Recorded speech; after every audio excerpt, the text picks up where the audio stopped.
আমি আরজে আসিফ ভূতের গল্পের এক নতুন পর্ব নিয়ে আবারও চলে এসেছি আপনাদের সাথে। আমাদের চ্যানেলটি সাবস্ক্রাইব করে এই ভৌতিক যাত্রায় আমাদের পাশে থাকুন।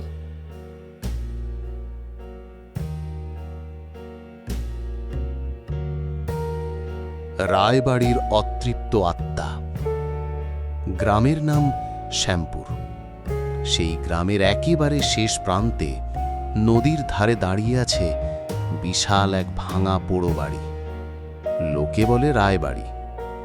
একসময় এই বাড়ির মালিক ছিলেন প্রতাপ নারায়ণ রায়, যিনি ছিলেন একজন অত্যাচারী জমিদার। তার দাপটে গ্রামের মানুষ ভয়ে কাঁপত। শোনা যায় প্রতাপ রায়ের ছোট মেয়ে মালতীর সাথে গ্রামের এক সাধারণ ছেলে শশাঙ্কের ভালোবাসা ছিল। এই খবর জমিদারের কানে পৌঁছতেই তিনি রেগে আগুন হয়ে যান। এক অমাবস্যার রাতে তিনি শশাঙ্ককে ডেকে পাঠান এবং তাকে খুন করে নদীর জলে ভাসিয়ে দেন। এই দৃশ্য দেখে ফেলেছিল মালতী। বাবার এই নিষ্ঠুরতা সে সহ্য করতে পারেনি। সেই রাতেই সে রায়বাড়ির ছাদ থেকে ঝাঁপ দিয়ে আত্মহত্যা করে। তারপর থেকেই শুরু হয় আসল ভৌতিক কাণ্ড। এই ঘটনা বহু বছর আগের। কলকাতা থেকে চার বন্ধু অমিত, সুমন, রাজু আর প্রিয়া সপ্তাহের শেষে ছুটি কাটাতে শ্যামপুরে তাদের এক বন্ধুর গ্রামের বাড়িতে আসে। তারা সবাই ছিল অ্যাডভেঞ্চার প্রিয় এবং ভূত প্রেতে বিশ্বাস করত না। গ্রামের চায়ের দোকানে বসে তারা রায়বাড়ির গল্প শোনে। এক বৃদ্ধ তাদের সাবধান করে বলেন, বাবুরা, সব জায়গায় যেও, কিন্তু ওই রায়বাড়ির দিকে ভুলেও পা বাড়াবে না। সূর্যাস্তের পর ওদিকটায় পাখিও ডাকে না। মালতীর অতৃপ্ত আত্মা আজও ওই বাড়িতে ঘুরে বেড়ায়। কত লোক তার কান্নার আওয়াজ শুনেছে, নূপুরের শব্দ পেয়েছে। এই কথা শুনে অমিত হেসে বলল, এসব আপনাদের মনের ভুল। চলুন, আজ রাতেই আমরা রায়বাড়িতে এক রাত কাটিয়ে আসব, দেখব কেমন ভূত আছে ওখানে। তার বন্ধুরা প্রথমে রাজি না হলেও অমিতের জেদের কাছে হার মানল। সেই রাতে ঘন অমাবস্যার অন্ধকারে চার বন্ধু টর্চ হাতে রায়বাড়ির দিকে এগিয়ে গেল। বিশাল লোহার গেটটা ক্যাচ ক্যাচ শব্দ করে খুলে গেল, যেন এক অশুভ শক্তি তাদের ভেতরে স্বাগত জানাচ্ছে। ভেতরে ঢোকার সাথে সাথেই একটা ঠান্ডা স্রোত তাদের শিরদাঁড়া দিয়ে বয়ে গেল। বাইরে গরম থাকলেও বাড়ির ভেতরে কেমন যেন হিমশীতল।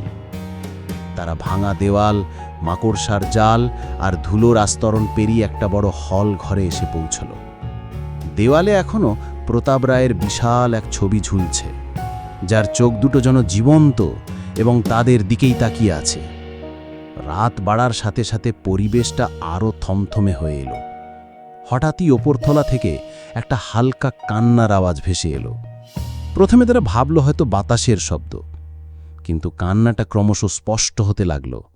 একটা মেয়ের কান্নার আওয়াজ, যা শুনে বুকের ভেতরটা কেঁপে ওঠে। রাজু ভয়ে ভয়ে বলল, অমিত, চল ফিরে যাই, আমার একদম ভালো লাগছে না। অমিত সাহস দেখিয়ে বলল, চুপ কর তো, কিছু না। কিন্তু তার কথা শেষ হওয়ার আগেই ওপরতলার সিঁড়ি দিয়ে ছন্দবদ্ধভাবে কিছু একটার নেমে আসার শব্দ হলো। ঝুম ঝুম ঝুম, যেন কেউ রূপোর নূপুর পরে ধীরে ধীরে নেমে আসছে। এবার চারজনেরই গলা শুকিয়ে গেল। তারা টর্চ জেলে সিঁড়ির দিকে তাকালো, কিন্তু সেখানে কেউ ছিল না। অথচ নূপুরের শব্দটা ক্রমশ তাদের দিকে এগিয়ে আসছিল। শব্দটা যখন হল ঘরের মাঝখানে এসে থেমে গেল, তখন হঠাৎ করেই এক দমকা ঠান্ডা বাতাসে তাদের হাতের টর্চগুলো নিভে গেল। ঘুটঘুটে অন্ধকারে তারা একে অপরকে আঁকড়ে ধরে দাঁড়িয়ে রইল। হঠাৎ প্রিয়ার কানের কাছে কে যেন ফিসফিস করে বলল, ওকে কেন মারলি? প্রিয়া ভয়ে চিৎকার করে উঠল। ঠিক সেই মুহূর্তে ঘরের কোনায় ঝুলতে থাকা জমিদারের ছবিটা সশব্দে মাটিতে আছাড়ে পড়ল। তারা আর এক মুহূর্তও দাঁড়ালো না। অন্ধকারে একে অপরের ওপর হুমড়ি খেয়ে দৌড়ে বাড়ির বাইরে বেরিয়ে এলো। তাদের পেছনে তখন কান্নার আওয়াজটা এক অট্টহাসিতে পরিণত হয়েছে, যা শুনে মনে হচ্ছিল যেন নরক থেকে কেউ হাসছে। তারা আর পেছনে ফিরে তাকায়নি। দৌড়ে সোজা গ্রামের রাস্তায় এসে তারা থামল। চারজনের মুখেই ছিল চরম আতঙ্ক। তারা বুঝতে পেরেছিল, গ্রামের লোকেরা যা বলে তা মেহজ গল্প নয়। পরদিন সকালেই তারা কলকাতায় ফিরে যায়, কিন্তু সেই রাতের ভয়াবহ অভিজ্ঞতা তাদের মন থেকে কোনো দিন মুছে যায়নি। বিশেষ করে অমিত, যে ভূতপ্রেত নিয়ে সবচেয়ে বেশি ঠাট্টা করত, সে এরপর থেকে কোনোদিন অন্ধকার ঘরে একা থাকতে পারত না। কারণ মাঝে মধ্যেই গভীর রাতে তার মনে হতো কানের কাছে কে যেন ফিসফিস করে বলছে, ওকে কেন মারলি? আর তার সাথে ভেসে আসছে নূপুরের শব্দ, ঝুম ঝুম ঝুম। এখন চলে যাব আরেকটা ইমেইলে।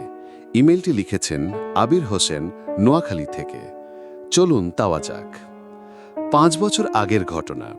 তখন আমি ক্লাস 7-এ পড়ি। সুযোগ পেলেই ছোট ফুপুর বাসায় বেড়াতে যেতাম। তাই সেইবার গ্রীষ্মকালীন ছুটি পেয়ে ফুপুর বাসায় চলে যাই। শহরে থাকতাম বলে ফুপুর বাসার গ্রাম্য পরিবেশ আমার ভালোই লাগতো। ফুপুর বাসায় প্রথম দিন আমার ভালোই কাটল। সমস্যা শুরু হলো পরের দিন থেকে। আমি রাতে খেয়ে শুয়ে পড়েছি, তখন শুনতে পাই আমি যে রুমে ছিলাম তার বাইরেই কে যেন নূপুর পরে পায়চারি করছে। প্রথমে মনে হলো মনের ভুল, কিন্তু যখন দেখলাম শব্দটা বন্ধ হচ্ছে না, তখন একটু ভয় পেয়ে গেলাম। ফুপুকে ডেকে তুলে বললাম সব কিছু। ফুপু আমার রুমে আসার পরও আমি ওই শব্দটা শুনতে পারছিলাম। ফুপুকে জিজ্ঞাসা করলাম শুনেছি কিনা। ফুপু বলল কিছুই শুনতে পাইনি। উনি আরও বললেন আমি ঝিঝি পোকার ডাক শুনেছি হয়তো। আমি ঝিঝি পোকার শব্দও শুনছিলাম, সাথে সাথে নূপুর পায়ে দিয়ে হাঁটছে এমন শব্দও শুনছিলাম। ফুপু আমাকে বুঝি চলে গেল, আর আমিও ভুল শুনছি এমন ভেবে ঘুমিয়ে পড়লাম। তারপরের দিনও ভালোই কাটল, কিন্তু সন্ধ্যা হতে না হতেই আমি ওই শব্দটা কানে আসতে শুরু করল। তাই ফুপুকে বললাম ফুপুর সাথে ঘুমাবো। ফুপুদের বিছানার সাথেই জানালা ছিল। গরমের দিন, তাই জানালা খুলেই ঘুমাতে গেলাম সবাই। রাত কয়টা হবে তখন জানি না, হঠাৎ আমার ঘুম ভেঙে গেল। শুনতে পেলাম বাইরে কেউ উঠান ঝাড়ু দিচ্ছে, একই সাথে নূপুরের শব্দও পাচ্ছিলাম। ভাবলাম সকাল হয়ে গেছে হয়তো। ফুপুরে ডিম লাইট জ্বালিয়ে ঘুমাতো। ডিম লাইটের আলোতে পায়ের দিকের ঘড়িটা দেখা যাচ্ছিল। দেখলাম রাত 3টা বাজে। অনেক ভয় পেয়ে গেলাম। ফুপুকে না জাগিয়ে জানালা দিয়ে ধীরে ধীরে বাইরে তাকালাম। দেখলাম একজন সাদা শাড়ি পরা মহিলা উঠান ঝাড়ু দিচ্ছে। মাথায় কাপড় দেওয়া ছিল বলে তার মুখ দেখতে পারিনি প্রথমে। মহিলার পায়ে নূপুর পরা ছিল। হঠাৎ মহিলাটা আমার দিকে তাকালো। মহিলার মুখ দেখে ভয়ের একটা শীতল স্রোত বয়ে গেল পুরো শরীরে। মহিলার সম্পূর্ণ মুখ ঝলসানো ছিল, অক্ষি কোটরে কোনো চোখ ছিল না। মহিলাটি আমাকে দেখে হাসতে লাগলো। মহিলার হাসি দেখে ভয়ে চিৎকার দিয়ে অচেতন হয়ে পড়ি। জ্ঞান ফিরে পাওয়ার পর জানতে পারলাম আমি 4 দিন ধরে অচেতন ছিলাম। ফুপু মসজিদের এক হুজুরকে বাসায় নিয়ে এসেছিল ওই দিন সকালেই। হুজুর নাকি বলেছিল ফুপুদের বাসার পাশে যে বাঁশঝাড় ছিল ওইখানে খারাপ জিন আছে। ওই জিনের আমাকে ভালো লেগেছে, তাই আমাকে নিয়ে যেতে চাইছে। তারপর হুজুর আমাকে একটা তাবিজ দিয়েছিল, আর ফুপুকে বলেছিল কোনোদিন যেন তাবিজ না খুলি, তাহলে অনেক সমস্যা হবে। আমি সব কিছুতে বিশ্বাস করতাম না, তাই তাবিজ খুলে ফেলে দিয়েছিলাম। এখনো মাঝে মাঝে ওই নূপুর পায়ে দিয়ে হাঁটার শব্দ পাই, কিন্তু ওই মহিলাকে আর দেখিনি। হয়তো ভালোভাবে গুছিয়ে লিখতে পারেনি, কিন্তু সব কিছুই সত্য।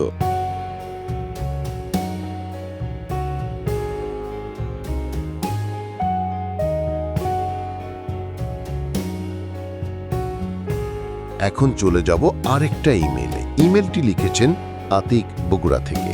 চলুন যাওয়া যাক। রাত তখন 1টা। শিহাব তার গাড়ি চালিয়ে গ্রামের পথে ফিরছিল। শহরে কাজ শেষে সে একাই ফিরছিল।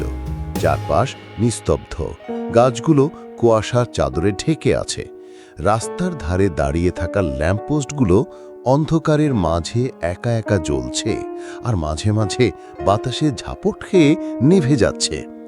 রাস্তাটা ছিল কবরস্থানের পাশ দিয়ে। গ্রামের মানুষজন বলতো এখানে রাতের বেলা ছায়া মানুষ দেখা যায়, যারা মানুষের আত্মা ছিনিয়ে নেয়। শিহাব এসব কুসংস্কারে বিশ্বাস করত না, কিন্তু কিছুক্ষণ পর সে দেখতে পেল রাস্তার ধারে একটা কালো অবয়ব দাঁড়িয়ে আছে। মনে হলো কেউ একজন সাদা পোশাক পরে মাথা নিচু করে দাঁড়িয়ে আছে। শিহাব গাড়ি ধীরে চালিয়ে সামনে এগোলো, কিন্তু অবয়বটা একটুও নড়ল না। কৌতূহলী হয়ে সে জানালা খুলে বলল, আপনি এখানে দাঁড়িয়ে আছেন কেন? কিন্তু কেউ কোনো উত্তর দিল না। হঠাৎ সেই অবয়বটা ধীরে ধীরে মুখ তুলল।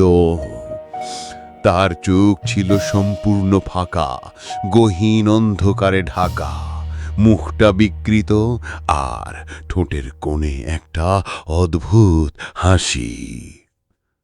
ভয়ঙ্কর তারা। শিহাব ভয়ে কেঁপে উঠল। সে দ্রুত জানালা বন্ধ করে গাড়ি চালিয়ে সামনে বেরিয়ে গেল। কিন্তু কিছুক্ষণ পর সে অনুভব করল সে গাড়ির পেছনে সিটে যেন কেউ বসে আছে। সিরিয়ার ভিউ মিররে তাকালো। গা শিউড়ে ওঠার মতো দৃশ্য। পেছনে সেই কালো ছায়া মানুষ বসে আছে, ঠোঁট জোড়া এখনো সেই ভয়ানক হাসিতে মাখা। শিহাবা আতঙ্কে চিৎকার করে উঠল এবং দ্রুত গাড়ির গতি বাড়ালো। কিন্তু আশ্চর্যের বিষয়, যত দ্রুত সে গাড়ি চালাচ্ছিল তত রাস্তা যেন শেষ হচ্ছে না। কয়েক মিনিট পর সেই সাহস করে আবার পেছনে তাকালো। কিন্তু এবার ছায়া মানুষ আর সেখানে নেই। কিন্তু হঠাৎ গাড়ির রেডিও নিজে থেকেই চালু হয়ে গেল। রেডিওতে একটা অদ্ভুত কণ্ঠ ভেসে এলো। এখন তুমি পালাতে পারবে না।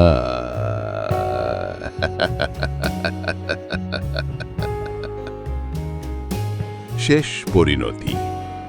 পরের দিন সকালে লোকজন রাস্তার ধারে একটা পরিত্যক্ত গাড়ি খুঁজে পেল। গাড়ির দরজা খোলা ছিল, ইঞ্জিন অন, কিন্তু শিহাবের কোনো খোঁজ নেই।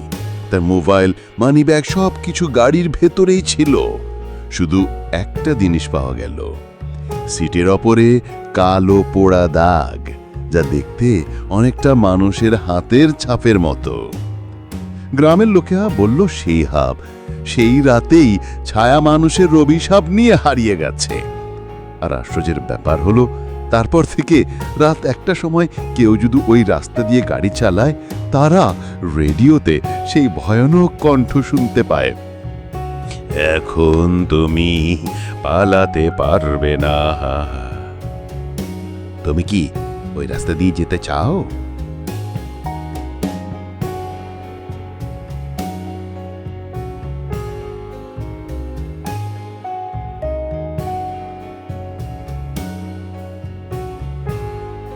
নতুন আরেকটি গল্প কোন পাতুন আমাদের চ্যানেলে।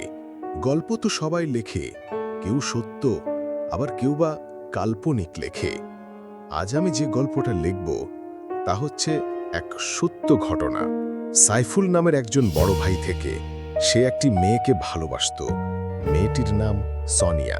ঘটনাটি চিটাগাং ঘটে, চকবাজার এলাকা। সোনিয়া কেন আত্মহত্যা করে তা সবই জানতে পারলাম। আজ এই গল্পটা শেয়ার করব।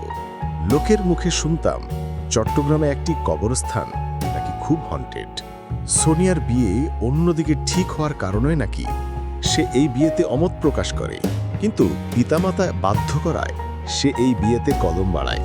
যদিও সাইফুলের সাথে তার প্রেম। বড় ভাবনার বিষয়, সাইফুল তাকে ফোন আলাপে বলল, আমি তোমাকে ছাড়া বাঁচতে পারবো না, অথচ তুমি আমাকে ছেড়ে আজ অন্যের ঘাড়ে পা বাড়ালে। সোনিয়া নাকি তাকে বলল, দেখ, আমি যদি তোমাকে না পাই তাহলে পৃথিবীর কেউই তোমার জায়গা দখল করতে পারবে না। আমাকে বিয়ে করে দেখ। আমার বিয়ে ঠিক হয়েছে, কিন্তু যার সাথে বিয়ে ঠিক হয়েছে তার ঘরে হয়তো আমার চাওয়া হবে না। সাইফুল এই কথা শুনে অবাক হলো। তোমার বিয়ে সম্পূর্ণ ঠিক হয়ে গেল, কিন্তু তার ঘরে যাবা না মানে কি? সোনিয়া সাইফুলকে বলল, আচ্ছা তুমি কি আমাকে নিয়ে পালিয়ে যেতে পারবে? সাইফুল কান্নারত হয়ে সোনিয়াকে বলতে লাগলো, দেখ, মজা করার একটা সীমা আছে। আজ তোমার বিয়ে, অথচ তুমি আমার সাথে মজা করো। বাহ সোনিয়া বাহ, যদি আমাকে এতই ভালোবাসতে তাহলে আরেকজনের সাথে রাজি হলে কেন? সোনিয়া এই কথা শুনে ফোন কেটে দেয় এবং মোবাইল বন্ধ করে রাখে। পরের দিন সোনিয়ার বিয়ে। পুরো বাড়িটা আজ আনন্দের মেলা। এইদিকে সাইফুল যেন জাহান্নামের শেষ ঠিকানায় আছে। বিশেষ করে চিটাগাং বিয়ে হয় রাতের বেলায়। সাইফুলকে দাওয়াতের আমন্ত্রণ জানালেন সোনিয়া, তাও আবার SMS করে। SMS শেষে সোনিয়া আবার ফোন অফ রাখে। SMS-এ লেখা ছিল, আজ তোমার খুব কষ্টের দিন, তা আমি জানি। তুমি আমাকে অনেক ভালোবাসো, তাও জানি। আমি অন্যের ঠিকানে যাওয়ার আগে আমাকে একবার দেখে যাইও। বিয়ে খাবার না খেয়ে যাবে না, আর হয়তো আমাকে দেখতে আসলে তোমার খেতেও মন চাইবে না। তাই আমাকে দেখে যাওয়ার দাওয়াত রইল। ইথি সোনিয়া। সাইফুল রাত 8টার দিকে সোনিয়াদের বাসার কাছে আসেন। এসেই সাইফুল লক্ষ্য করে পুরো বাড়িতে কেমন জানি কান্নার আওয়াজ ভেসে আসছে। সাইফুল অবাক হলেন, বিয়ের বাড়িতে কান্না? সাইফুল কোনো এক ব্যক্তিকে জিজ্ঞাসা করল, এই বাড়িতে আজকে না বিয়ে? লোকটি জবাবে বলল, হ্যাঁ বিয়ে, তবে যার বিয়ে সে হার নেই, সে আত্মহত্যা করে মারা যায় কিছুক্ষণ আগে। সাইফুল এই কথা শোনা মাত্রই ও আল্লাহ বলে একটি চিৎকার করলেন শুধু, আর মাটিতে লুটে পড়েন। সাইফুলের সাথে 2জন বন্ধু আসে। তারা সাইফুলকে সান্ত্বনা দিতে লাগলো। ঘটনা কিন্তু এইখানেই শেষ নয়। সোনিয়ার বিয়ের পরিবর্তে মৃত্যুই উপহার পেয়েছে তার পিতামাতা। কিছুক্ষণ পর সোনিয়ার লাশকে পুলিশ এসে পোস্টমর্টমে নিয়ে যায়। এইদিকে বিয়ের সব আয়োজন এক পলকেই সব শেষ। স্বামী বেচারা আস্থা অলক্ষী বলতে তাকে সমাজের লোকেরা বলে। যাই হোক, সোনিয়ার লাশ পরের দিন সন্ধ্যায় দাপন করা হয় একটি কবরস্থানে। সোনিয়াকে দেরি করে দাপন করার মূল কারণ শুধুমাত্র তার বাবা বিদেশ থেকে এসে তাকে দেখবে বলে। লাশ দাপন করার সময় হঠাৎ কিছুক্ষণ পরপর মাটি যেন সরে যায় কবরের উপর থেকে। লোকজন মাটি চাপা দিয়েই যাচ্ছে শুধু, কিন্তু এই কি মাটি কেন এমন করছে? উপরের মাটি বারবার প্লেন হয় কেন? সবাই কিছুটা ভয় পায়। এরপরে মসজিদের ইমাম সাহেবকে ডেকে জিজ্ঞাসা করলেন, হুজুর একটু দেখুন তো মাটিগুলো বারবার সরে যায় কেন? ইমাম সাহেব দেখলেন এবং তিনি এক চিমটি মাটিতে কিছু একটা পড়ে ওই মাটি কবরের উপর ছিটকে দেন। এরপরে দেখা গেল সব ঠিক হয়ে গেল। এইদিকে সাইফুলকে কবর কাছ থেকে কোনোভাবেই আনা যাচ্ছে না। যাই হোক, ঘটনা ক্রমান্বয়ে বাড়তে লাগলো। সোনিয়ার কবর দেওয়ার পর ওই মসজিদের ইমাম সাহেব ঝাঁকুরি ছেড়ে দেন কিছুদিন পরেই। সবাই জানতে চাইলেন, কেন, কি কারণে আপনি চলে যাবেন? ইমাম সাহেব কিছুই বলছেন না। তিনি শুধু বারবার বলেন, আমি চলে যাব, আমি আর এই মসজিদে চাকরি করতে পারবো না। সবাই ইমাম সাহেবকে অতি অনুরোধ করে বলালেন তিনি কেন চলে যেতে চান। ইমাম সাহেব বললেন, সোনিয়া নামের ওই মেয়েটাকে এখানে কবর দেওয়ার পর সেদিন রাতেই আমি লক্ষ্য করলাম ওই কবরের উপর কেউ একজন বসে থাকতে। আমি ভাবলাম, এত রাতে এখানে কে বসে আছে? হয়তো মেয়েটির আপনজন কেউ বা। আমি এই ভেবে কবরের দিকে অগ্রসর হলাম। হঠাৎ আমি লক্ষ্য করলাম সে লোকটি আমার দিকে উল্টো এগিয়ে আসছে। লোকটি ছিল একজন মেয়ে টাইপের।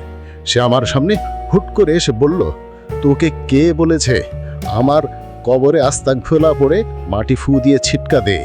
কাজটা ভালো করিস নাই। ইমাম সাহেব এই দৃশ্য দেখে একটি চিৎকার করেন। এক চিৎকারেই তার পুরো শরীর থরথরে কাঁপছে। চিৎকার করার পর ইমাম সাহেব আর মেয়েটাকে দেখতে পায়নি, কোথায় যেন ভ্যানিশ হয়ে গেল। ইমাম সাহেব দৌড়ে তার কোয়ার্টারে যান। এরপরে তিনি 2-1জনকে ফোন করেন। ওই রাতেই তিনি ভয় পেয়েছেন, তাই তার সাথে অন্তত কেউ একজন এসে ঘুমাতে। ইমাম সাহেব আরও বলেন, আমি ঘুমালো ভয়ানক স্বপ্ন দেখি। আমি দেখি আমার শরীরের উপর বাঁশ উল্টে পড়ল, অথবা আমি নিজেই নিজের লাশ দেখি। ইমাম সাহেব এসব ঘটনা সংক্ষেপে বলেন সভাপতি এবং অন্যান্যদের কাছে।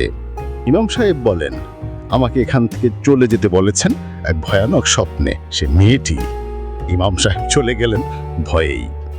এইদিকে পুরো এলাকা খবরটি জানতে শুরু করলো। কিছুদিন যাওয়ার পর আবারও সোনিয়ার কবর থেকে মাটি সরে যেতে লাগলো।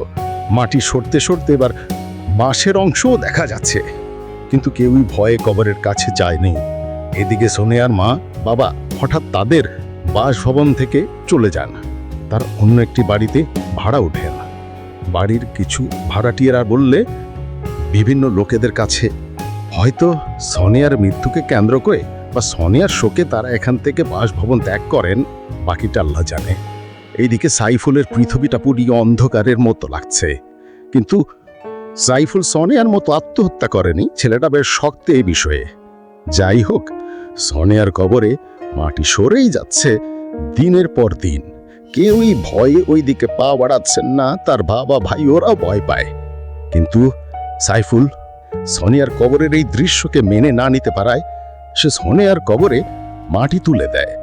সবাই সাইতে অবাক হলেন এলাকার লোকজন। আরে কি ব্যাপার? সাইফুল মাটি দেওয়ার পরপরই কবরটা যেন নতুন রূপ ধারণ করলো। কবরের মাটিও আর সরে যাচ্ছে না। এরপরে কবর ঠিকঠাক বা?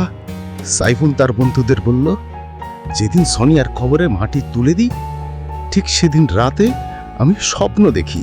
সোনিয়া আমার স্বপ্নে আসে আর বলে, আজ আমি অনেক আনন্দিত, আমার কবরের আশা পূরণ হয়েছে। সাইফুল, তুমি ভালো থেকো, তুমি তোমার জীবনকে সুন্দরভাবে সাজাও, নামাজ পড়ো, আত্মহত্যা কখনো করো না। আত্মহত্যার জীবন অনেক কষ্টের, অনেক কষ্টের। এটাই ছিল তার স্বপ্ন। এরপরে তার ঘুম ভেঙে যায় এবং সে কান্নায় ভেঙে পড়েন। বন্ধুগণ, আত্মহত্যা করলে জাহান্নামে যেতে হয় পবিত্র কোরআনেই বলা হয়েছে। আমার মতে আত্মহত্যা কি সব সমাধান? উত্তর হচ্ছে না, কারণ আপনার আত্মহত্যার ফলে ভেঙে যায় অন্যের জীবন, নষ্ট হয় আপনার পরকালে জীবন। এটাই ছিল আমার গল্প। গল্পটা অনেক লম্বা, আমি সংক্ষেপে লিখেছি। কেমন হলো জানি না, ভুল ত্রুটি ধরে ক্ষমা দৃষ্টিতে দেখবেন।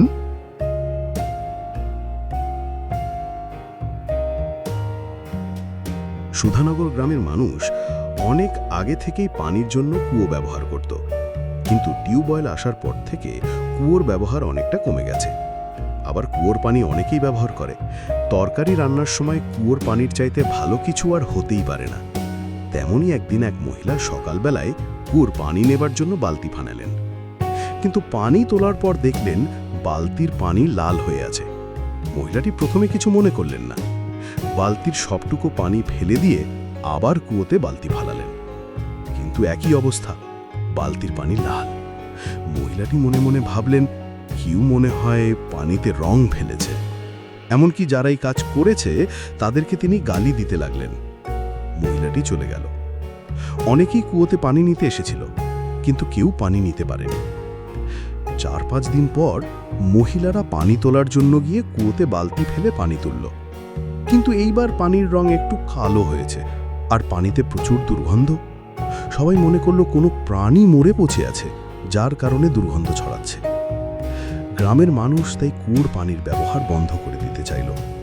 সবাই টিউবওয়েল থেকে পানি আনা নেওয়া করে, কিন্তু কুয়ো ছাড়া গ্রামের মানুষের পানির অভাব রয়ে গেল, কারণ সব বাড়িতেই তখন টিউবওয়েল ছিল না। তাই কিছু গ্রামের যুবকেরা উদ্যোগ নিল যে তারা কুয়োর সবটুকু পানি সেচে ফেলে দেবে। সবাই একত্র হয়ে কাজ করতে হবে। গ্রামের কিছু যুবকেরা বাড়ি থেকে বালতি ও দড়ি আনলো। তারপর তারা কাজ শুরু করে দিল। 2জন লোক পানি তোলার কাজ করছে, আর অন্যরা পানি নিয়ে অন্য কোথাও ফেলে দিয়ে আসছে। সবারই খুব কষ্ট হচ্ছে। কুয়োর পানি সেচে দেওয়া তো সহজ কথা নয়, আবার মাটির নিচ থেকে পানি উঠে পড়ে। বিকাল পর্যন্ত তারা কুয়োর পানি সেচ করল, কিন্তু সারাদিন পানি সেচ করার পরেও যদি কুয়োতে পড়া প্রাণীটা না উঠানো যায়, তবে পরিশ্রমের কোনো মূল্যই রইল না। তাই তারা আরও কিছুক্ষণ কাজ করতে লাগল। অনেকক্ষণ কাজ করার পর তারা খেয়াল করল মানুষের মতো যেন মাথা দেখা যায়। তারপর বালতি দিয়ে সেটা উঠানোর চেষ্টা করতে লাগলো, কিন্তু পারল না। তারা খেয়াল করল আস্তে আস্তে সেটা ভেসে উঠছে। তারপর সেটা মানুষের আকার ধারণ করল। গ্রামের লোকজন সকলেই অবাক হয়ে গেল। কুয়োর ভেতরে একটা বাচ্চা মেয়ের লাশ, তার দেহে কাঁটা দাগ, কেউ যেন তাকে দা দিয়ে কুপিয়েছে। গ্রামের সকল মানুষের কাছে খবর চলে এলো। লোকজন সেটা দেখতে এলো। মেয়েটার লাশটা পচে সাদা হয়ে আছে। তখন মানুষ বুঝতে পারল কিসের জন্য কুয়োর পানি লাল হয়েছিল। মেয়েটার ঠিকানাও কেউ জানে না, তবে এটা তারা বুঝতে পারল যে কেউ হয়তো মেয়েটাকে খুন করে এই কুয়োতে ফেলে দিয়ে গেছে। অনেক মানুষ দেখতে এলো। মেয়েটার লাশ বেশিক্ষণ রেখে দিলেই পচে যাবে। কেউ থানা পুলিশ করার সাহস পেল না। মেয়েটাকে দাফন করার জন্য টাকা পয়সা দরকার। সবাই কিছু কিছু দিয়ে বাজার থেকে কাফনের কাপড় কিনে আনলো। কাজ করতে করতে অনেক রাত হয়ে গেল। অবশেষে প্রায় রাত 10টার অনুমানে, কারণ তখন সবার কাছে ঘড়ি ছিল না, জানাজার নামাজ পড়িয়ে কবর দেওয়া হলো। সবাই সবার বাড়ি চলে গেল। রইল শুধু অজানা মেয়ের কবরটা। 7 দিন আগের ঘটনা। সুধানগর গ্রাম থেকে 3 মাইল দূরে রামপুর গ্রাম। গ্রামের মানুষ অতটা ভালো বললেও অনেক লোক আবার খুব খারাপ। তার মধ্যে একজন হলো কাদের। কাদের রাতের বেলা বন্ধুদের সাথে আড্ডা দেয়, মদ গাঁজা খায়, আবার রাতের বেলায় মাতাল হয়ে আবোল তাবোল বলতে বলতে বাড়িতে ফিরে আসে। কাদেরের বউ ভালো মানুষ, কিন্তু কাদেরের এই অসৎ আচরণে কাদেরের বউ এখন পাগল পাগল বেশ ধরেছে। এমনিতে বউটা খুব ভালো, রান্নাবান্না থেকে শুরু করে ঘর দোয়ার পরিষ্কার করা সহ সকল কাজ করে, কিন্তু কাদের তার রান্না মোটেও পছন্দ করে না। সারাদিন মদ খেয়ে একটু সাধারণ খাবার খেলেই ঝালে মরে যায় আর আলুনের মতো লাগে। মাঝে মাঝেই তার বউয়ের সাথে ঝগড়া করে। কাদেরের ছোট্ট মেয়ের নাম হাফিজা। হাফিজার মতো মেয়েরা হাফিজাকে নিয়ে টিটকারি করে, বলে হাফিজার বাবা মদ খায়, মাতালের মেয়ে ইত্যাদি বলে ঠাট্টা করে। মাঝে মাঝেই হাফিজা দরজা বন্ধ করে মুখ লুকিয়ে কান্না করে। একদিন হাফিজা তার বাবাকে বলেছিল আর মদ খেও না, কিন্তু তার বাবা তাকে খুব মেরেছিল। হাফিজা সেই দুঃখ এখনো ভোলেনি।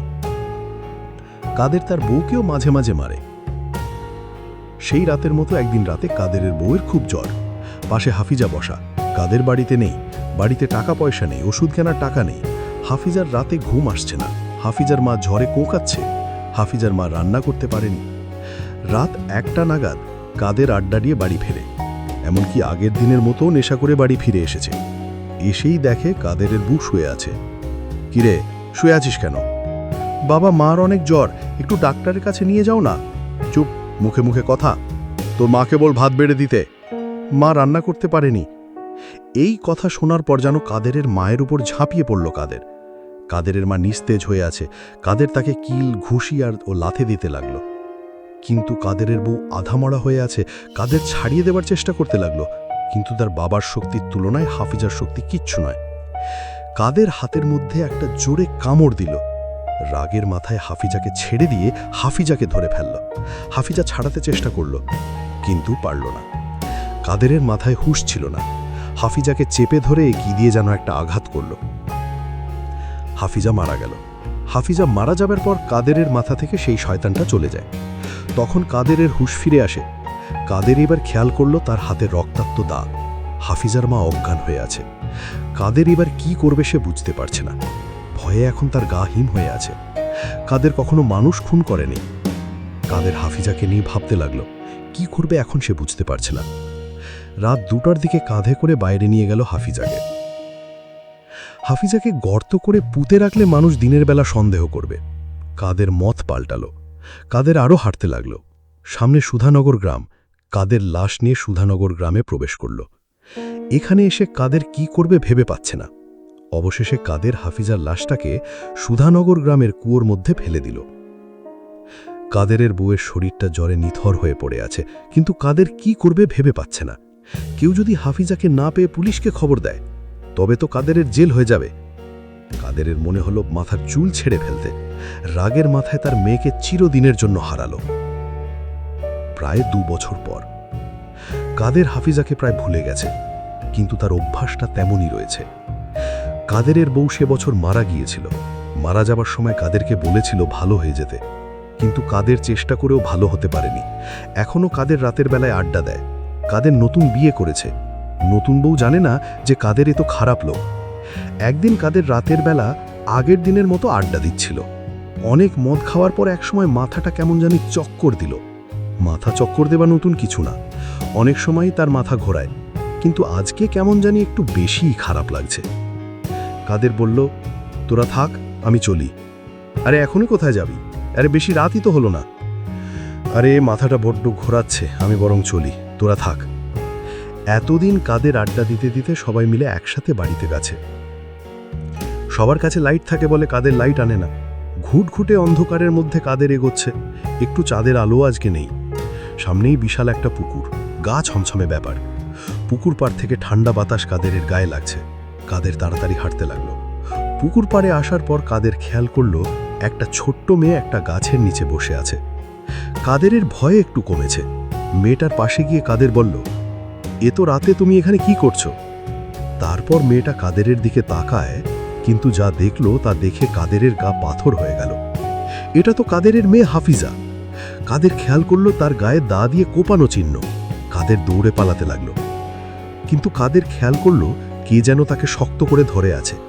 কাদের পিছন দিকে তাকালো, কাদের দুজন মানুষ দেখতে পেল। একটি হলো হাফিজা আর একটি হলো তার মা। কাদের চিৎকার করে বলল, আমাকে ছেড়ে দাও, আমি তোমার কি ক্ষতি করেছি? কাদেরের বউ বলল, যেই কাজ তুই করে ফেলেছিস সেই কাজের ক্ষমা তুই কোনোদিন পাবি না। কাদের আস্তে আস্তে নিস্তেজ হয়ে আসছে, মনে হচ্ছে এক্ষুনি পড়ে যাবে। কাদের দৌড়াতে পারছে না। দুজন কাদেরের দিকে এগিয়ে আসছে, কিন্তু কাদের কিছু করতে পারছে না। একসময় কাদের মাটিতে পড়ে যায়। ধপাস করে কাদের পড়ে গেল। কাদের খেয়াল করলো, তারা তার পাশে বসলো। বসার পর তারা তার হাতটা বুকের উপর ধরে বুকটা চিরতে লাগলো। বুক ফেটে রক্ত বের হতে লাগলো। কাদের নিজের হৃদস্পন্দন দেখতে পেল। একসময় কাদেরের হৃৎপিণ্ড চিরদিনের নামে থেমে গেল। সকালবেলা পুকুর পাড়ে পাওয়া গেল কাদেরের লাশ। কেন মারা গেল কেউ বুঝতেই পারেনি, কারণ কাদেরের দেহে কোনো ক্ষতচিহ্ন ছিল না।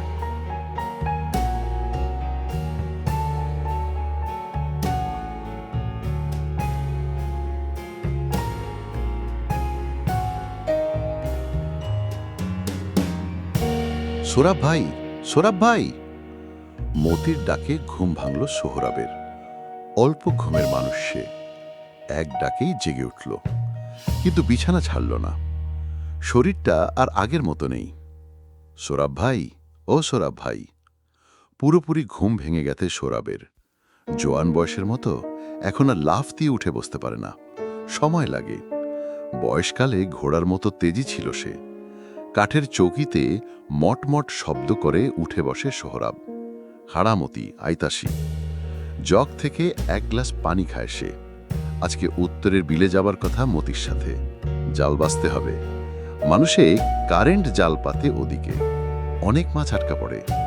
নিজেদের জালের মাছ ছাড়াও অন্যদেরও জাল বাছে ওরা। তাই এই ভোর রাতে যাওয়া। বাড়তি সাবধানতা। ভোরের আলো ফোটার আগে মাছগুলো তাজা তাজা হাটে নিতে হবে। তাজা মাছের দাম ভালো।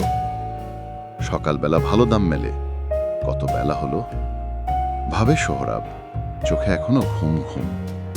ফজরের বেলাতেও তার ঘুম পায় ভেবে অবাক হয় সে। হাইরে বয়স! সোহরাব ভাই, ও সোহরাব ভাই! আয়তাসি কইলাম না, খানা। মতি থেমে যায়। নতুন বিয়ে করেছে সে, অল্প বয়স, উত্তেজনা বেশি। একসময় এদিন তারও ছিল। দীর্ঘ নিঃশ্বাস ফেলে সোহরাব। হাতে একটা বেতের ঝুড়ি আর মাছ মারার আটফলা ট্যাটা নিয়ে কবাট খুলে বেরিয়ে এলো সোহরাব। বাইনে অন্ধকার, কিন্তু পথ চলা যায়। এইবার কিছু টাকা পয়সা জমিয়ে একটা টর্চ লাইট কিনতে হবে, না হয় কোন দিন আবার সাপ খোপে কামড়িয়ে বসে। বউটা ভালো নি তোর মতি? আস্তে গলায় জানতে চায় সোহরাব। হ্যাঁ, ফিসফিসিয়ে জবাব দিল মতি। পাছে কে শুনে ফেলে। আশেপাশে ঘরবাড়ি আছে, মাঝে মাঝে বাঁশ ছাড়া। এবড়ো থেবড়ো মাটির রাস্তা। উষ্টা খেল সোহরাব। খিস্তি করল সে। মতি হাঁটছে স্বাচ্ছন্দ্যে, যেন উড়ে উড়ে যাচ্ছে। আয়রে বয়সটাল, ভাবে সোহরাব। হঠাৎই এক বাড়ির আড়াল থেকে বেরিয়ে এলো একটি কালো ছায়া। চার পায়ে হাঁটছে। দাঁড়িয়ে পড়েছে মতি। সোহরাবের সামনে দাঁড়িয়ে পড়েছে সোহরাবও। অন্ধকারে চোখ জ্বলছে সে কালো ছায়ার। ওরা এক চুলও নড়ছে না, নিঃশ্বাস বন্ধ করে দাঁড়িয়ে আছে। আরো কিছুটা এগিয়ে আসে ছায়াটি। হাঁপ ছাড়ে সোহরাব। একটা কুকুর, হাড় ঝিরঝিরে। ওদের থেকে হাত 10 দূরে দাঁড়িয়ে পড়ল কুকুরটি।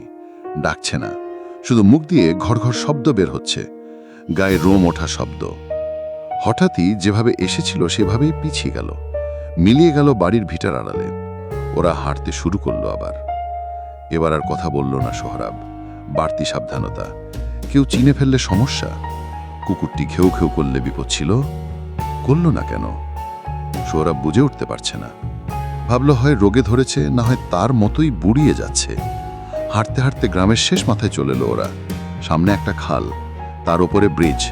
মানধাতা আমলের লোহার ব্রিজ, কাঠের পাটাতন, ক্ষয়ে গেছে জায়গায় জায়গায়। ব্রিজের ওপারে এক সারি তাল গাছ। একটা পুরান ভিটাও আছে, কেউ থাকে না।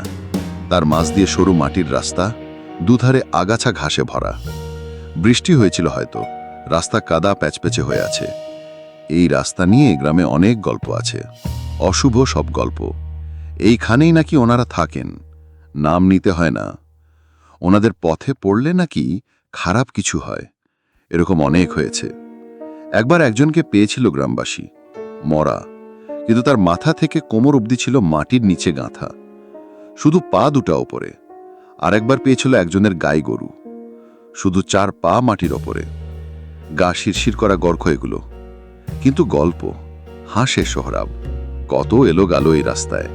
আর সোহরাব এমন কাউকেই দেখে নাই যে নিজের চোখে ঘটনাগুলো দেখেছে, সবই শোনা গল্প। অনেক দূর এগিয়ে গেছে মতি, চিন্তা করতে করতে খেয়ালই করেনি সে। এই খাড়া, আস্তে হাঁট বেটা। মতি দাঁড়ায় না, তাল গাছগুলোর মাঝ দিয়ে সরসর করে হাঁটতে থাকে, দৌড়াচ্ছে যেন। সোহরাব ভড়কে যায়, মতির পায়ের দিকে তাকায় সে। গোল বাঁশের মতো সে পা, কোনো আঙ্গুল নেই, পায়ের পাতা বলে কিছু নেই। সোহরাব গলা ফাটিয়ে চিৎকার করে উঠে, খাঁড়া কইসি, ট্যাঁটা মারুম কইলাম। দাঁড়িয়ে পড়ল মতি, ধীরে ধীরে ঘুরে দাঁড়ায় সে। শরীর কেঁপে উঠল সোহরাবের। জ্ঞান হারালো না সে, বড় সাহসী মানুষ। ছুঁড়ে মারল হাতের ট্যাঁটা। এ আর যাই হোক, মতির নয়। বাতাস খান খান করে হেসে উঠল মতি।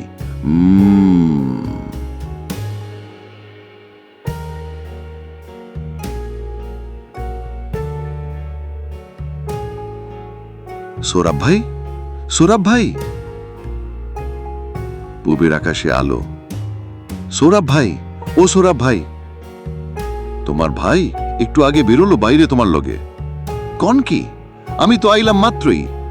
দরজা খুলে বেরিয়ে এলো সৌরভের স্ত্রী মোমেনা, চোখে মুখে প্রশ্ন নিয়ে তাকিয়ে আছে মতির দিকে। সৌরভকে পাওয়া গিয়েছিল পুরাতন লোহার ব্রিজের সেইখানে, তাল গাছগুলোর কাছে, খালের পাড়ে মরা, মাথা থেকে কোমর অবধি খালের পাড়ে কাদায় গাঁথা, শুধু পা দুটো বেরিয়েছিল। মতি ভাই, মতি ভাই। মতির টিনের ঘর, শীতের দিন, গলা পর্যন্ত দুটা মোটা কাঁথা আর লেপ টেনে শুয়ে আছে মতি। চোখে ঘুম নেই, গত কয়েক রাত ধরেই এমন হচ্ছে। পাশে তার ঘুমন 1.5 বছরের ছেলে আজিজুল আর তার বউ। রাতে ঘুমাতে পারে না মতি। মতি ভাই, মতি ভাই। মতির মাথার কাছ থেকে আধা দূর টিনের বেড়া, তার ঠিক ও পাশে দাঁড়িয়েই যেন ডাকছে থাকে। মাঘ মাসের শীতেও ঘেমে গেছে মতি। ঘাড় ঘুরিয়ে বউ বাচ্চার দিকে থাকায় মতি। না, ওরা কিছু শুনতে পায়নি। পা টেনে লেপের নিচে গুটি আনে মতি, মুখ পর্যন্ত টেনে দেয় লেপ। আজিজুলকে জড়িয়ে ধরে সে। তার মাথার কাছে টিনের বাড়ায় খচখচ শব্দ। আবার ডেকে ওঠে, মতি ভাই, ও মতি ভাই। 3 রাত ডেকেই চলে যায় সে। মতি সাড়া দেয় না। আরজে আসিফের গল্প শুনতে ভালোবাসলে এক্ষুনি চ্যানেলটি সাবস্ক্রাইব করুন এবং বেল আইকনটি প্রেস করে দিন, যাতে কোনো গল্পই মিস না হয়।